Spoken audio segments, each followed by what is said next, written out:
तो जिस तरह से पब्लिक को लूटा जा रहा है और माननीय मुख्यमंत्री जी लुटवा रहे हैं अफसरों से, तो सुनील पांडे जी धुले हुए हैं। सुनील पांडे जी उनके पुत्र को मिला है ना। आपने देखा है कि दशहरा में किस तरह से AK-47 का पूजा कर रहे हैं, और जिस पर छापा माराया उसको भी टिकट मिला। जदयू तो ही तो अपराधी को दे रहा है। नमस्कार, आप लाइव सिटीज देख रहे हैं, आपके साथ मैं हूं वसीम खान। देखिए, बिहार में 4 सीटों पर उपचुनाव होने हैं और ऐसे में बिहार की सियासत गर्म है। और बीते दिनों मुख्यमंत्री नीतीश कुमार ने एनडीए की बड़ी बैठक बुलाई थी। बैठक में निर्देश दिए गए हैं, पोल खोल कीजिए।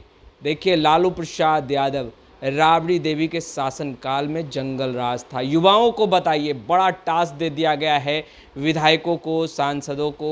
हमारे साथ देखिए अशोक कुमार पांडे जी हैं, कद्दावर नेता हैं राजद के। इनसे हम बात करेंगे और सीधा सवाल लेंगे। बिहार विधान परिषद के सदस्य हैं। सर, सबसे पहला सवाल तो उपचुनाव को लेकर सरगर्मियां बढ़ी हैं। क्या इस बार की लड़ाई त्रिकोणीय हो गई, क्योंकि प्रशांत किशोर की भी पार्टी चुनावी अखाड़े में? सबसे पहले तो आपको धनतेरस और दीपावली की बधाई देते हैं, शुभकामना देते हैं। और प्रशांत किशोर जी कहीं नहीं है, पूरे बिहार में नहीं है। आपने देखा होगा कि तरारी में दिए उनका नाम ही नहीं था, और रोज़ बोल रहे थे कि 9वीं फेल। जितने 4 कैंडिडेट उन्होंने दिया है उपचुनाव में, और चारों लोग BA पास नहीं किए हैं, तो कैसे शिक्षा की बात करते हैं? तो बोल रहे हैं अपने बच्चों को देखकर वोट कीजिए।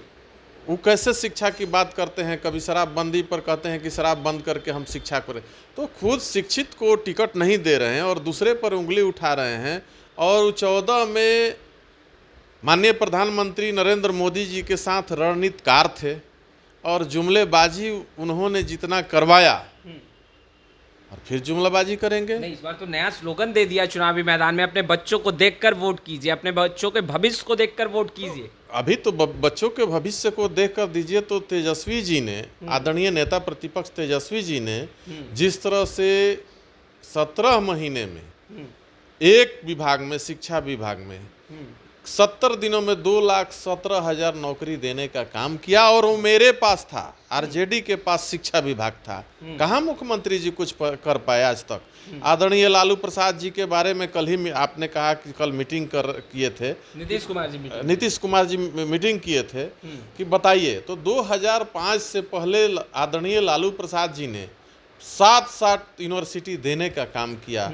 जो मैं वहाँ शाहबाद क्षेत्र से आता हूँ, वहाँ भी उन्होंने मगध से वीर कुंवर यूनिवर्सिटी स्थापना करने का काम किया। मैं उनको धन्यवाद और बधाई देता हूँ। शाम के अंधेरे के बाद का रास्ता बताइए ना।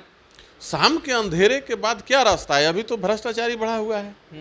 आप देख रहे हैं, हमारे ही ब्लॉक का CO है, उस पर FIR SDO किया है। तो जिस तरह से पब्लिक को लूटा जा रहा है और माननीय मुख्यमंत्री जी लुटवा रहे हैं अफसरों से, इससे अब भ्रष्टाचारी क्या हो सकता है? भ्रष्टाचारी की गंगोत्री बढ़ रही है। आप लोगों का तो पोल खोल करेंगे, एनडीए के नेता क्षेत्र में जाएंगे और खास तौर पर युवा वर्ग को बताएंगे कि लालू प्रसाद यादव, राबड़ी देवी के शासनकाल में किस तरीके से जंगल राज था, भय का आतंक फैला हुआ था, अंधेरा होते ही महिलाएं घर से बाहर नहीं निकला करती थी। देखिए, असली जो है बीजेपी वाले ये सब करते थे। अपहरण और जितना भी करते थे बीजेपी वाले करते थे जी।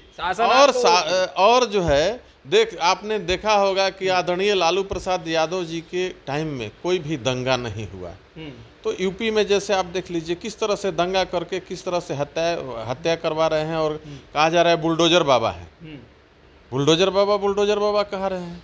तो इस तरह से उनका आप बगल में देख लीजिए, कहीं शासन है, कहीं विकास नहीं है। आदरणीय लालू प्रसाद जी ने अपने टाइम में, माननीय पूर्व मुख्यमंत्री राबड़ी देवी जी ने जिस तरह से अपने कार्यकाल में ब्लॉक दिया, अनुमंडल दिया, नए जिले की स्थापना करवाया, उन लोगों ने करवाया। तो विकास तो बिहार में बाहर है, नीतीश कुमार है, इस बार 220 के पार, ये सब नारे गूंजने लगे हैं। वो नारे तो पता चल जाएगा। अभी तो हम लोगों का 10% वोट बढ़ा है, और उपचुनाव होने वाला है। चारों का चारों सीट हम लोग जीत रहे हैं। चारों सीट जीत रहे हैं। बीजेपी करिए, खाता नहीं खुलेगा, आप करें। बीजेपी का कहाँ खाता खुल रहा है? बीजेपी कहती है क्या? सुने ना, बीजेपी कहती है कि अपराधी को टिकट हम नहीं देते हैं। तो सुनील पांडे जी धुले हुए हैं। नहीं, सुनील पांडे जी को उनके तो टिकट मिला नहीं। उनके पुत्र को मिला है ना, हाँ। तो उसी परिवार से ना आते हैं। आपने देखा है कि दशहरा में किस तरह से AK-47 का पूजा कर रहे हैं, आपने तो देखा है, मीडिया में आया हुआ है। तो धुले हुए हैं। और रामगढ़ में जो दिए हुए हैं, उनके दामाद NIA पर छापा मार के किस तरह से किए, और जिस पर छापा माराया उसको भी टिकट मिला। रॉकी यादव को आप देखे हुए हैं किस तरह से मर्डर किए। तो जदयू कहाँ अपराधी, जदयू तो ही तो अपराधी को दे रहा है। अभी बेलागंज में किसको टिकट मिला है, मनोरमा देवी को मिला है, और उसी पर छापा जो है अजय जी डाले, और उनसे इस तरह का किया जो कि अभी CBI उसको गिरफ्तार करके ले गई। तो जितने भी आपको NDA गठबंधन का मिला हुआ है सीट, आप देख रहे हैं कैसे लोगों को उन लोगों ने दिया है। आपके नेता तेजस्वी यादव पर जीतन राम मांझी केंद्रीय मंत्री ने बड़ा सवाल खड़ा किया। बाको भी आपने सुना भी होगा, और सुनने के बाद आपको अच्छा नहीं लगा होगा, ऐसा तो उम्मीद हम भी रखते हैं।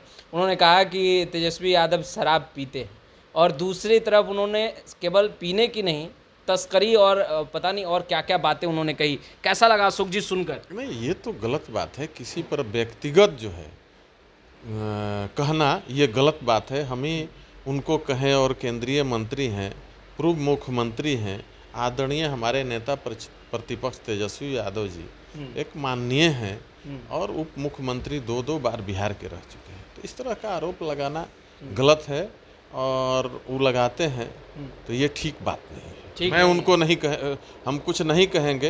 अभिभावक हैं, बुजुर्ग हो गए हैं, हो सकता है कि उनका दिमाग न काम कर रहा है। दिमाग नहीं काम कर रहा हो, केंद्रीय मंत्री हैं तो उनका नहीं कर रहा है, केंद्रीय तभी ना इस तरह का बयान दिए हैं। नहीं, अगर दिमाग नहीं काम करता तो उप मुख्यमंत्री जी को ऐसे बोलते। कभी वो तो विवाद करते रहते हैं कि हम मीडिया में, टीवी में सुर्खियों में आए। अच्छा, सुर्खियों में आने के हाँ, इसीलिए किए हैं, हमको तो यही लगता है। नहीं तो उनका दिमाग काम नहीं कर रहा है। अच्छा अशोक जी, सबसे अहम बात, अररिया में जिस तरीके से गिरिराज सिंह, वो भी केंद्रीय मंत्री हैं, और प्रदीप सिंह सांसद हैं, जिस तरीके से हिंदू स्वाभिमान यात्रा के दौरान उन्होंने बयान दिया, उस बयान को कैसे देख रहे हो? और बीते दिनों बैठक, NDA की बैठक के बाद सांसद प्रदीप सिंह ने कहा कि अगर बिहार में दंगा होगा, अगर बिहार में किसी भी तरीके का अप्रिय घटना घटित होगा, बिहार में माहौल ख़राब होगा, तो तेजस्वी यादव को जेल भेजेंगे। नेता प्रतिपक्ष तेजस्वी यादव को क्या वो जेल भेजेंगे? जनता हमारे साथ है, और बिहार में सभी लोग सुरक्षित हैं, और हमारे राष्ट्रीय अध्यक्ष आदरणीय लालू प्रसाद जी, नेता प्रतिपक्ष तेजस्वी यादव जी जब तक हैं, कभी किसी पर आँच नहीं आने देंगे। कर रहे हैं तेजस्वी यादव, किसी पर आँच नहीं आने। माहौल तो वो खराब कर रहे हैं, सांप्रदायिक दंगा भड़का रहे हैं, तो माहौल तो वो खराब कर रहे हैं, जेल तो वो जाएंगे। करे आगे और पीछे का वीडियो काट कर बीच का क्लिप जो है वो मीडिया के सामने पेश कर रहे हैं, और बातें कह रहे हैं ये सही नहीं है। ना, उनका जो है उनको जो है वो माहौल खराब कर रहे हैं, और दंगा कराना चाह रहे हैं। और हम लोग 4 सीट बिहार में उपचुनाव हो रहा है, चारों का चारों सीट जीतेंगे, और बिहार के भविष्य के लिए मैं दिवाली और धनतेरस पर बिहार की जनता को शुभकामनाएं देता हूं, और उज्जवल भविष्य का कामना करता हूं नेता प्रतिपक्ष तेजस्वी का, कि वो भावी मुख्यमंत्री बनेंगे 2025 में। कोई नहीं रोकेगा उनको, कोई नहीं रोकेगा, कोई नहीं रोकेगा। NDA रोकने के लिए तैयार है। 220 पार, 220 पार। ये तो JDU वाला नारा आप लगाने नहीं, 220 पार है, हम लोगों का नारा है, हम लोगों का वो कह रहे हैं। अच्छा, एक आखिरी सवाल, हिना साहब, ओसामा साहब फिर से आप लोगों के साथ आ गए, जो मनमुटाव बीच में देखा गया 2024 लोकसभा चुनाव के दरमियान। अब तो आप लोग खुश हैं भाई, समीकरण फिर से एक साथ, और जो कहा जा रहा था कि अल्पसंख्यकों में टूट, राजद के साथ अब अल्पसंख्यकों का मोह भंग हो रहा है, ये तमाम चीज़ें, अब तो चैन की सांस ले रहे होंगे आप लोग? नहीं, कभी भी हम लोगों के पार्टी से सम्मान में कमी नहीं हुआ है हिना साहब और उनके परिवार को, और आज और सम्मान हो गया। नहीं, कुछ तो जरूर हुआ होगा, अन्यथा निर्दलीय थोड़ी सी हिना साहब। वो तो व्यक्तिगत है, और वो आदरणीय राष्ट्रीय अध्यक्ष जी और पार्टी की बात थी, और घर वापसी हुई, हम लोग उनका स्वागत करते हैं। बिहार की जनता ने स्वागत किया है, और आगे हमारे पार्टी को मजबूत करेंगे। चैन की सांस ले रहे हैं? चैन की सांस तो पहले भी ले रहे थे, लेकिन उनके आने से हम लोगों को मजबूती मिलेगी, और घर वापसी हो गई, पहले भी थे और आ जाएंगे। मैं उनका स्वागत करता हूं, उनका समर्थन करता हूं। MY फिर साथ आ गया राजद के? MY नहीं, A2Z की पार्टी है। A2Z में ही मैं बना हूँ। हाँ। MY की पार्टी नहीं है, A2Z की पार्टी है। और A2Z में मेरे जैसे सामान्य किसान को आदरणीय लालू प्रसाद जी ने बनाया। मैं उनका आभार व्यक्त करता हूं और उनके परिवार को भी आभार व्यक्त करता हूं। तो आपने सुना अशोक पांडे जी को स्पष्ट रूप से कहते नजर आ रहे हैं कि आरजेडी A2Z की पार्टी है। वहीं दूसरे तरफ देखिए जमकर खरी खोटी सुना रहे हैं केंद्रीय मंत्री जीतन राम मांझी के साथ साथ गिरिराज सिंह और प्रदीप सिंह को। बाखूबी आपने सुना है, बड़ी रणनीति है। 2025 बिहार विधानसभा चुनाव का रण भी बेहद ही नजदीक है, मगर उससे पहले देखिए सेमीफाइनल, बिहार की राजनीति का सेमीफाइनल, 4 सीटों पर उपचुनाव। पल पल की तमाम तस्वीरें लगातार अपडेट करते रहेंगे। आपका बहुत बहुत शुक्रिया।